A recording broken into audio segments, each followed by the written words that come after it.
Hello everyone, my name is Frank Walsh and welcome to another workflow walkthrough. Today we're going to make two images from one raw file using some different processing techniques. Alright, so we see this wilted looking flower here, and I've already processed it, a color version and a black and white version, and I'm going to show you how I go about making each of those. So first I'm going to switch the light table view back to File Manager.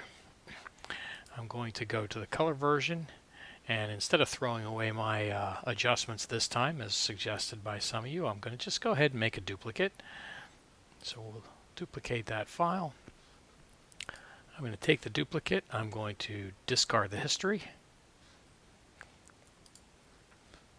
and now we will take a look at the raw file as it came out of the camera. So deliberately underexposed this file. This is the look that I was going for.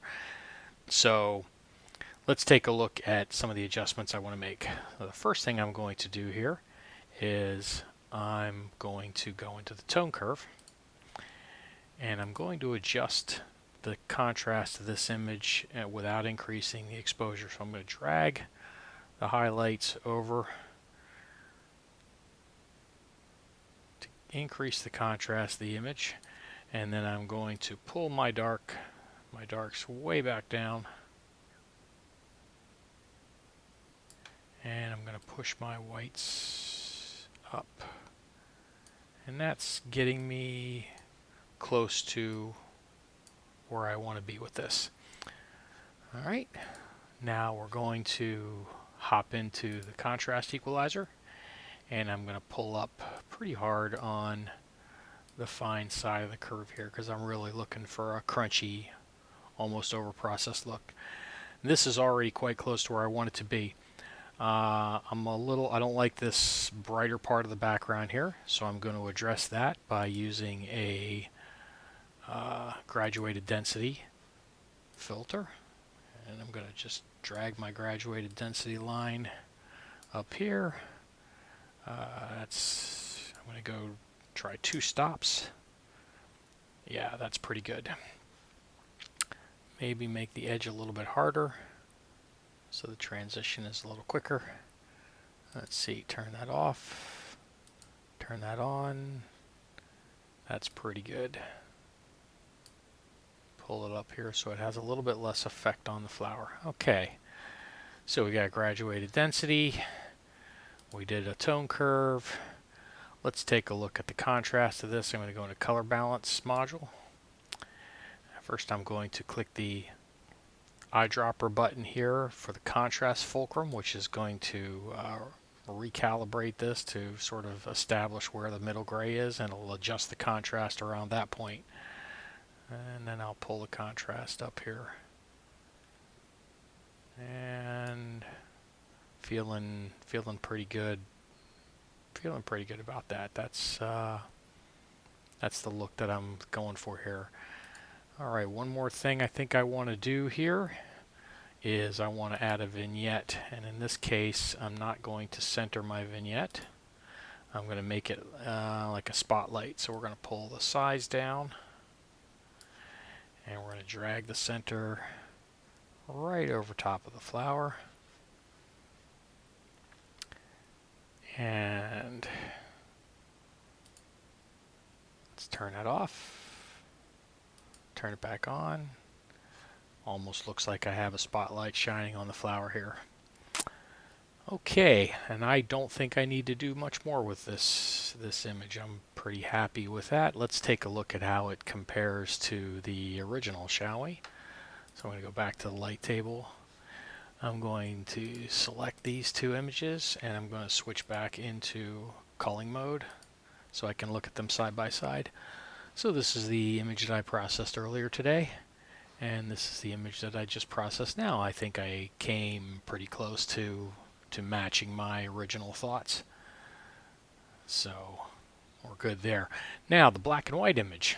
Well, the black and white image in this case was pretty simple. I was quite happy with the processing that I did on the color image. So I took the color image and made a duplicate of it. And since I already have a duplicate, I'm not going to do that in this case. Took the color image, made a duplicate of it. This would be the same as the duplicate of that color image. And then I used the channel mixer. And I started out, let's see, let's go switch it to see what we're doing in gray. I started out by applying a HP5 filter and thought that that flattened everything out a little bit too much, so I dragged up the reds to brighten the reds. I pulled down the blues to darken the background. And right about there is where I think it looks pretty good. And then I also decided to go ahead and add some grain, because why not? We're going for a grungy look here. And then since we're in black and white, I decided I wanted to push the local contrast and sharpness up even more. So we'll add a dash of local contrast to give it an even grittier feel. And good, I'm happy with that. So let's compare that image to the one that I had processed earlier. So we'll jump back into the light table, select these two images, go into culling mode again, or I can see them side by side. The image on the right is the one that I processed earlier, and the image on the left is the one that I just did. It looks like I came pretty close. I might be a little bit brighter on the image on the right. Let's zoom in here and take a look. Yeah, it's just, I'd say my image on the right is a little bit brighter than the one on the left. But overall, I think I came pretty close to making many of the same processing decisions and showed you how I got from start to end. So let's go back to our color version. And let's do a quick shot. We'll take a snapshot of it as it is. And we'll go back to before we made any changes. And we'll show our snapshot. So,